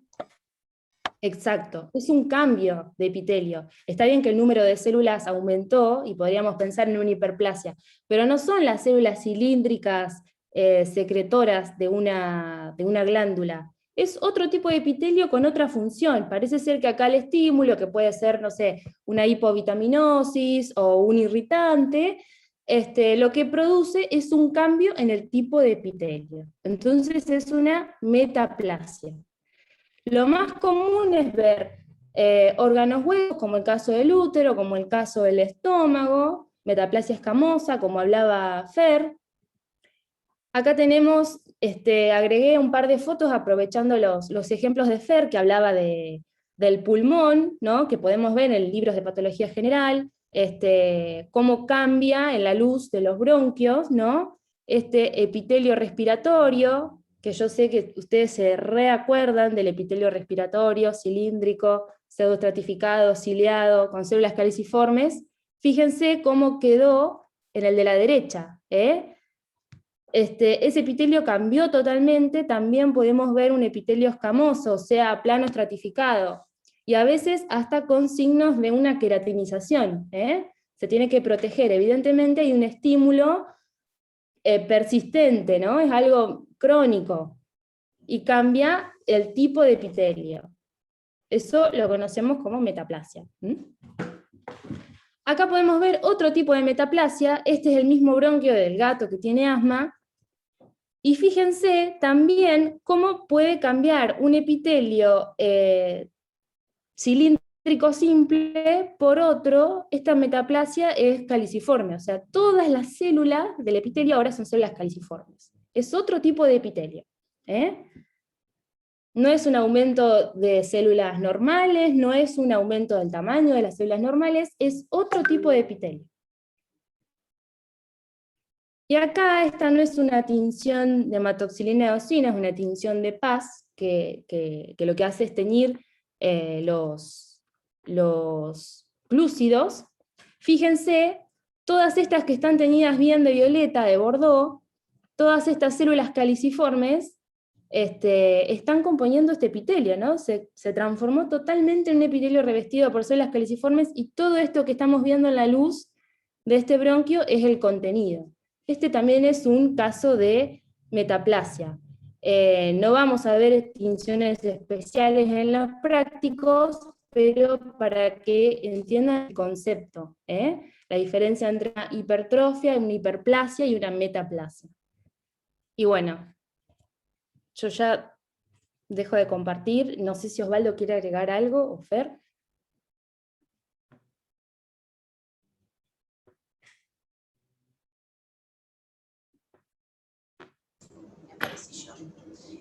No, Alfon, buenísimo. No sé si tienen alguna consulta, chicas, los chicos, respecto al tema. Espero que les haya quedado claro. Tienen, no sé si de macro y de histo, pero de teoría ya tienen un cuestionario si quieren hacer en el aula virtual. No sé, ¿en histo, Alfon, tienen algo? Esto sí, va a quedar habilitado un cuestionario también, con algunas preguntas múltiple opción y alguna foto así, comparando, para que vean qué cambio encuentran, también múltiple opción. Buenísimo, buenísimo. Y de macro no sé si van a subir algo. Bueno, sí, va a de estar macro el video. De macro vamos a hacer uno también, Fer, y lo vamos a subir con Luisina. Dale, listo.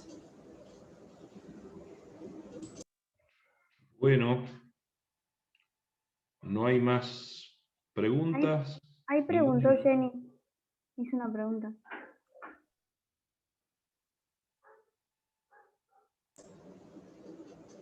Pregunta si hay que aclarar la cantidad y la localización. Creo que debe estar preguntando en la metaplasia. En todos los casos, digamos, todas las alteraciones hay que detallarlas y describirlas. Detallarlas es nombrarlas y describirla es ubicar y cuantificar. En la medida de lo posible hay algunas que no se puede ubicar y cuantificar, pero sobre todo ubicar relacionando con estructuras de órgano. Pero cuantificar sí es importante, porque es lo que después me va a marcar la importancia de cada una de las alteraciones. Por ejemplo, una célula muerta es importante, pero si en el preparado tengo, o en el órgano, por ejemplo, tengo 10 células y tengo una muerta y 9 lesionadas, ¿qué es más importante? ¿Avisar que una se murió o que hay 9 lesionadas? Creo que hay 9 lesionadas, ¿no? Quiere decir que si yo quito el agente etiológico, no se me van a seguir muriendo las que se lesionaron.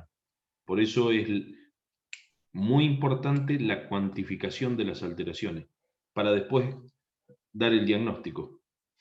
Integrar, acuérdense que diagnosticar es asociar, relacionar e interpretar. Entonces, estamos de acuerdo que una célula muerta es muy importante, pero si tengo 10 y 9 están enfermas, avisemos que hay células enfermas que si puedo retirar el agente etiológico, la cuestión puede volver para atrás.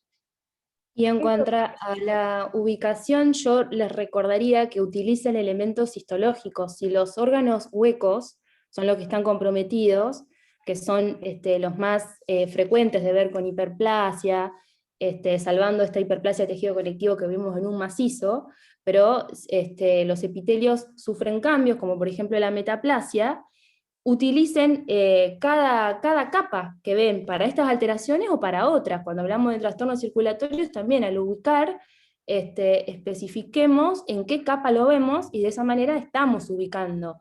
Y si es una metaplasia, justamente como el diagnóstico, todavía no llegamos al diagnóstico histopatológico, cómo se confecciona, pero es básicamente englobar, asociando, relacionando lo que nosotros fuimos describiendo cuando nombrábamos cada alteración. Entonces, si vamos a diagnosticar una metaplasia, que en la descripción de esa metaplasia esté el tipo de cambio, no solamente, metaplasia del epitelio del estómago. Una metaplasia que viene de un epitelio glandular a un epitelio escamoso, o un epitelio que era simple a un epitelio estratificado. Especificando el tipo de cambio, estamos como justificando de por qué nosotros decimos metaplasia. Eso tiene que estar, digo. Profe, yo quería hacer una consulta. Cuando hablamos de esto dijeron que eran procesos reversibles. ¿Hasta qué punto? ¿Hasta que comprometen la funcionalidad del órgano total o hasta cierto porcentaje?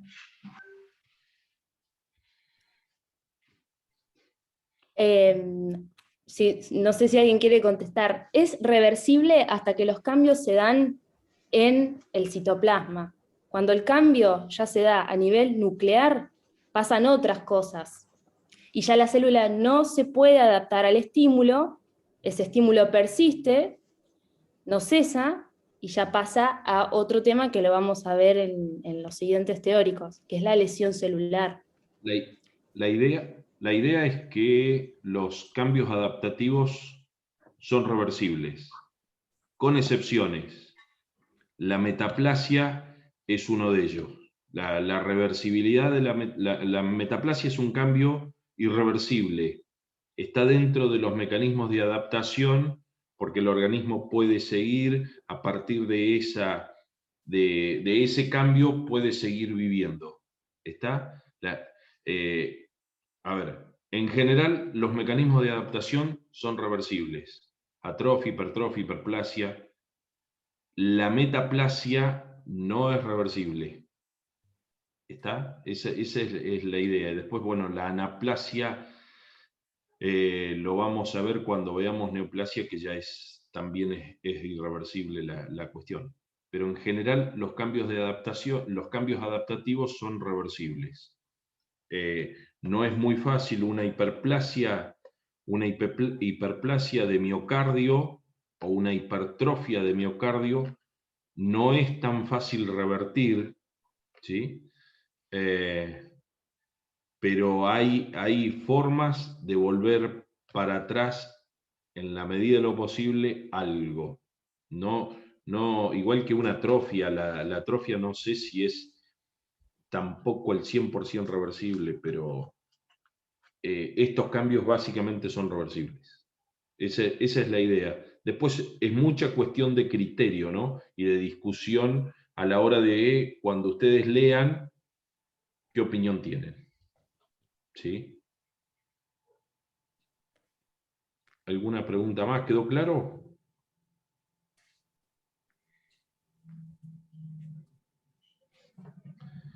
¿Alguna consulta más? Bueno, Fer, ¿alguna otra cosa más? No. Mauro, No. Alfonsina, Luisina. Estaremos Chicos, viendo el viernes. nos estamos viendo el viernes. Prepárense para los casos de adaptación celular. Por ahí a lo mejor hay alguno de temas anteriores para discutir un poco de patología. Chicos, si no hay más, nos encontramos el viernes en la tarde a las 3. Adiós, hasta luego, hasta el viernes. Chicos, gracias.